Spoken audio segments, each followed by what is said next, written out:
7 हिंदी राष्ट्र प्रथम। लखनऊ में इंडियन डेमोक्रेटिक अलायंस यानी आईडीए गठबंधन के तत्वाधान में राजनीतिक चिंतन सम्मेलन का आयोजन किया गया। गांधी भवन प्रेक्षागृह में हुए सम्मेलन की अध्यक्षता पूर्व सांसद और राष्ट्रीय शोषित समाज पार्टी के राष्ट्रीय अध्यक्ष प्रोफेसर रामबख्श सिंह वर्मा ने की, जबकि मुख्य अतिथि के तौर पर उत्तर प्रदेश कांग्रेस के प्रभारी राजन पाल गौतम शामिल हुए।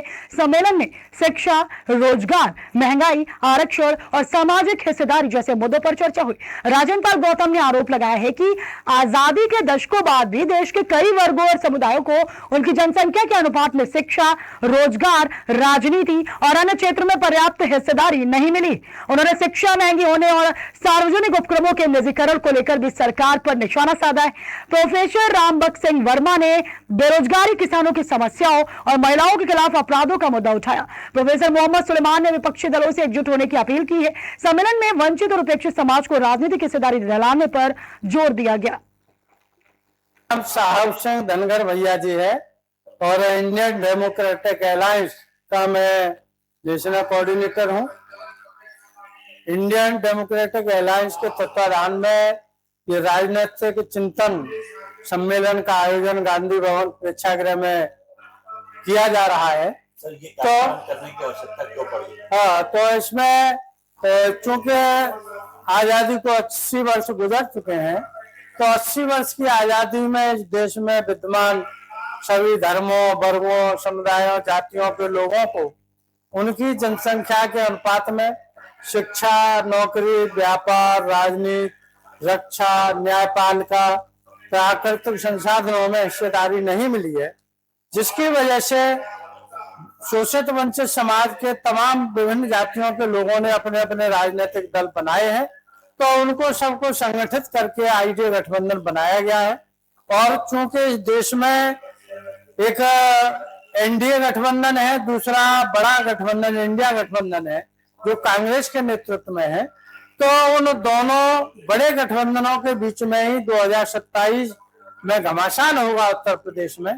तो छोटे छोटे 22 दलों ने ये गठबंधन बनाया है और इस गठबंधन के माध्यम से हम इंडिया गठबंधन को सपोर्ट करना चाहते हैं, लेकिन उनसे कुछ बातें हो, संवाद हो, ताकि ये इनको जो हक अधिकार नहीं मिला है, इंडिया गठबंधन के माध्यम से ही इनको यदि हक अधिकार मिल जाता है तो हम इंडिया गठबंधन का पूरा समर्थन करेंगे।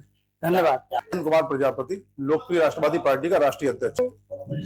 ठीक है, लेकिन मैं ये बात सोचना चाहता है, जिस तरीके से चिंतन का जो कार्यक्रम है, भाषणबाजी हो रही है, मैं चाहता हूँ चिंतन का मतलब ये होता है कि चिंतन किया जाए कि आने वाले 2027 में उत्तर प्रदेश में जो यहाँ अन्य दल आए हुए हैं, कई राष्ट्रीय अध्यक्ष उनके बैठे हुए, तो मैं ये चाहूंगा कि जो आज मुख्य अतिथि राजन पाल जी हैं इसमें, वो ये बताएं सबको कि आने वाले 27 में किन पार्टियों को कितनी सीटें दी जाएंगी।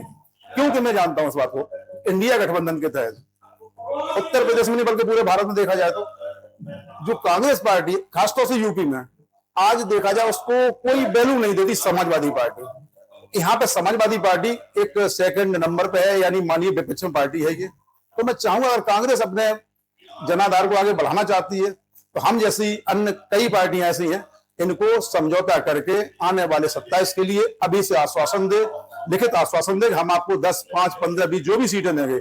इससे क्या है, अन्य जातियों को, जितनी जातियों की पार्टी बनी हुई है, काफी राष्ट्रीय उनके आए हुए हैं, जैसे हम ही हैं, तो मैं चाहूंगा लिखित आश्वासन दे। इससे क्या होगा कि आने वाले समय हम लोग अपनी जातियों को जोड़ के आगे कांग्रेस का जनाधार जो है बढ़ाकर, जो सपा से गठबंधन मिलता है, समाजवादी पार्टी उत्तर प्रदेश में मात्र 100 सीटें देती है कांग्रेस को, जबकि कांग्रेस की पार्टी भारत की पहली पार्टी है, राष्ट्रीय पार्टी है। यहाँ बंटवारा या तो आधा आधा होना चाहिए। दूसरी बात मैं कहना चाहूंगा आपसे कि कांग्रेस पार्टी में गठबंधन इंडिया का जो चल रहा है इस समय, समाजवादी पार्टी से अते हुए यानी परेशान लोग ही नए नए दल बनाए बैठे हैं। गोपाल सिंह कुशवाहा हमारा नाम है, संसदीय बोर्ड राष्ट्रीय समानता दल की जिम्मेदारी उत्तर प्रदेश में देख रहे हैं। आज विभिन्न राजनीतिक दलों के द्वारा राजनीतिक चिंतन शिविर का आयोजन किया गया है, जिसमें कांग्रेस के प्रभारी सम्मानित राजेंद्र प्रसाद जी आज उपस्थित हुए हैं। और निश्चित तौर पर आने वाले 2027 में जो विधानसभा का चुनाव होना है, उसकी रणनीति आज तैयार की जा रही है। देश की आजादी से लेकर के आज तक चाहे कोई भी दल किसी प्रकार का सत्ता में रहा हो, चाहे केंद्र में या प्रदेश में, अब तक लगभग 90% वो आबादी जो राजनीति में हक और अधिकार से वंचित रही, उनके अधिकारों की लड़ाई लड़ने के लिए आज ये प्लेटफॉर्म तैयार किया गया है, जिसमें दलित, माइनॉरिटी और पिछड़े, अति दलित सभी समाज के नेता यहाँ आज मंच पर उपस्थित हैं और सभी मिलकर के उत्तर प्रदेश की 2027 में जो चुनाव होने जा रहा है उसकी तैयारी में जुटे हैं।